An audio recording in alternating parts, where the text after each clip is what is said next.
देखो बच्चों, question number 2 में ये कह रहे हैं subtract 4a minus 7ab plus 3b plus 2 from this. ठीक है, अगर हम तुमसे सिंपल से एक चीज़ कहती हूँ मैं कि सब्ट्रैक्ट 2 फ्रॉम 4, तो तुम क्या करोगे? तुम ऑब्वियसली 4 को पहले लिखोगे क्योंकि मुझे 4 में से 2 को सब्ट्रैक्ट करना है। ठीक है, उसी तरीके से यहाँ पे देखो बहुत सारे बच्चे कंफ्यूज हैं, क्या करेंगे, इसको पहले लिखेंगे उसको बाद में। नहीं, जब आता है टर्म फ्रॉम मतलब इसमें से सब्ट्रैक्ट करना है तुमको, आया समझ में?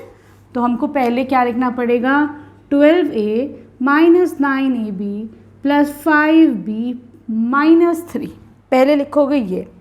किसको सब्ट्रैक्ट करना है? इसको। से तो मैं एक सब्ट्रैक्शन का साइन लगा दूंगी ब्रैकेट के अंदर, 4a minus 7ab plus 3b plus 2।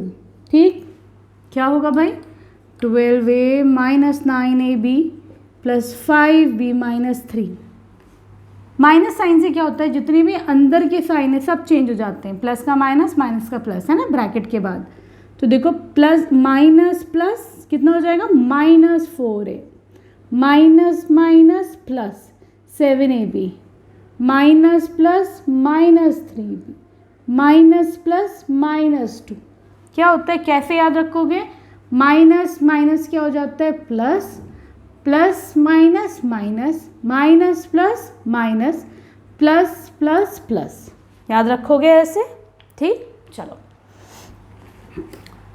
अब क्या करना है, लाइक टर्म्स को एक साथ करो, जिसके साथ में देखो a है यहाँ पर भी a है। ठीक है, a कॉमन ले लो, 12 माइनस 4 कितना बचा, 8, 8a।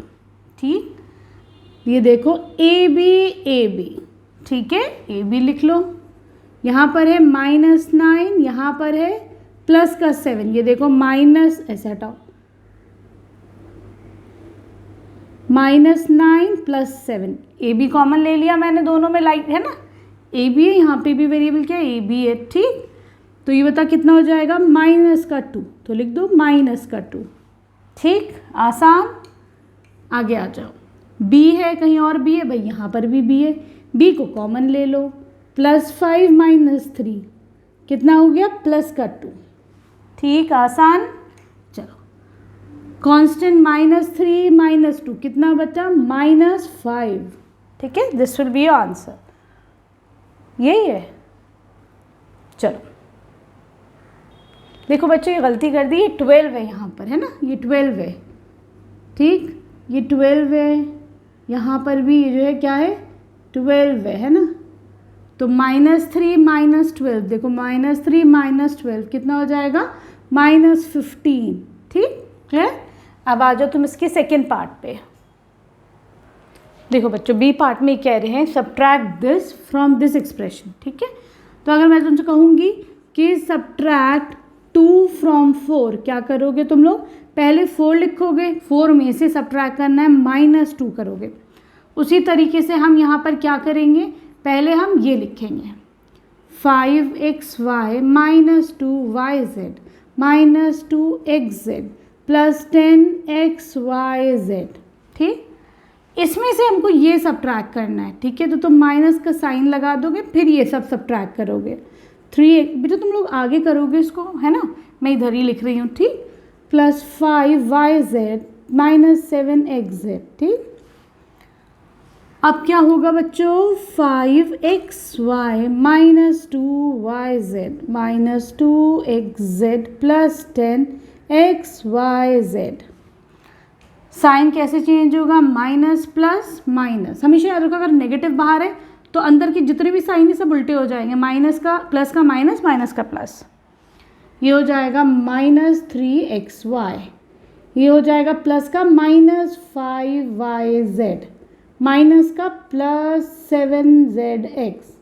ठीक है, अब देखो जरा सा, कोई है यहाँ पर xy, कोई दूसरा xy नज़र आ रहा है, तो हाँ भाई हमें एक xy यहाँ पे नज़र आ रहा है, ये वाला xy है ना, xy कॉमन ले लो, 5 माइनस 3 कितना हो जाएगा, 5 माइनस 3 2xy मिल गया भाई। ठीक, yz कहीं और है, हाँ भाई yz यहाँ मुझे नज़र आ रहा है, ये वाला yz है ना, तो देखो yz लिख देते हैं यहाँ पर है -2, यहाँ पर है -5, कितना हो गया -7। ठीक, आगे बढ़ो। xz भाई यहाँ पर है xz और कहीं और है, हाँ भाई यहाँ है xz। ठीक है, तो लिख दो xz, ये -2 + 7 कितना हो जाएगा, ये प्लस का 5xz। ठीक है, और एक और भाई टर्म मिल रहा है +10, अब इन्हें इरेज कर देती हूँ, है ना, तो तुम लोग को समझ में आ गया क्या होना है, इसे इरेज कर दो, +10xyz, ये तुम्हारा फाइनल आंसर हो जाएगा।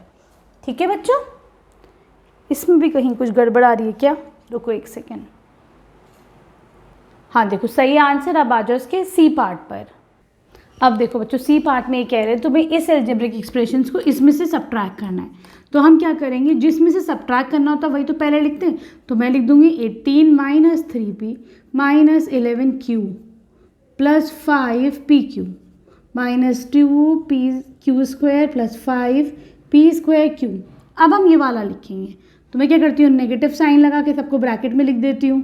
ठीक है, +5pq² - 8p + 7q - 10। ठीक है, अब क्या होगा, अब क्या होगा बच्चों, अब जब ये नेगेटिव साइन और ये ब्रैकेट है तो सबके साइन चेंज हो जाएंगे। क्या होगा, ये क्या हो जाएगा, प्लस का माइनस बन जाएगा, माइनस का प्लस बन जाएगा, प्लस का माइनस बन जाएगा, माइनस का प्लस बन जाएगा, प्लस का माइनस बन जाएगा और माइनस का प्लस बन जाएगा। सिंपल, आसानी हो गई। चलो अब इसको कैसे सॉल्व करेंगे, हम पहले लाइट टर्म सॉल्व करते हैं। तो देखो भाई, p²q यहाँ पर भी है और यहाँ पर भी p²q नज़र आ रहा है। ये ऐसे, चलो ये ले लो, कांस्टेंट से ही शुरू कर लो। यहाँ पे 18 है, यहाँ पे प्लस का 10 है, तो कितना हो जाएगा, 18 + 10 28। ठीक, चलो आगे बढ़ते हैं। -3p, p कहीं और है भाई, यहाँ पर p है, p लिख लेते हैं। -3 + 8, बताओ, प्लस का 5। ठीक, q यहाँ पर है, q कहीं और है, q भाई यहाँ पर है, कितना है, ये है -11, ये है -7, कितना हो जाएगा, -18q। ठीक, आगे बढ़ो, यहाँ पर है pq, कहीं और है pq, ये भी है pq, है ना, pq लिख लेते हैं। यहाँ पर है प्लस का 5 और यहाँ पर है प्लस का 3, कितना हो जाएगा, प्लस का 8। ठीक, अब p²q, सॉरी pq², कहीं देखो pq² है, तो हाँ भाई यहाँ है pq²। -2 - 5 कितना हुआ, -7।